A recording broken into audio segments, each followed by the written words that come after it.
যেই বিগত দীর্ঘ দুঃশাসনে এই ধানের শীষকে পেশ করিনি, যেহেতু তারেক রহমান দলের দলের চেয়ারম্যান জনাব তারেক রহমান যেহেতু জনাব প্রভাত ভাইয়ের হাতে ধানের শীষকে তুলে দিয়েছে, আমি এই এলাকার যত জাতীয়তাবাদী নেতা কর্মী আছে আপনাদেরকে করে জোর নিবেদন করে যাই, ঐক্য আমাদেরকে ধ্বংস করবে, ঐক্যই আমাদেরকে মুক্তি দিবে।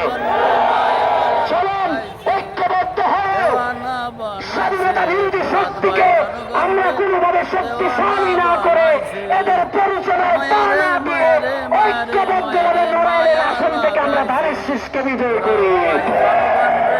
প্রিয় বন্ধুগণ, প্রিয় উপস্থিতি, আমাদের ঐক্য ইনশাআল্লাহ ফিরে আসবে, আমাদের ঐক্য লাগবে, ধানের শীষকে বিজয় করতে হবে।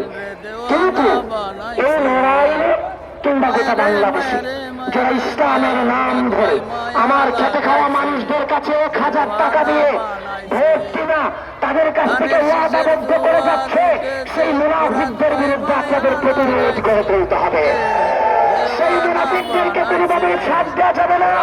সবার আগে বাংলাদেশ নীতিকে বাস্তবায়ন করতে হবে। সবার আগে কি এই মাঠকে কাঁপিয়ে বলতে হবে, সবার আগে কি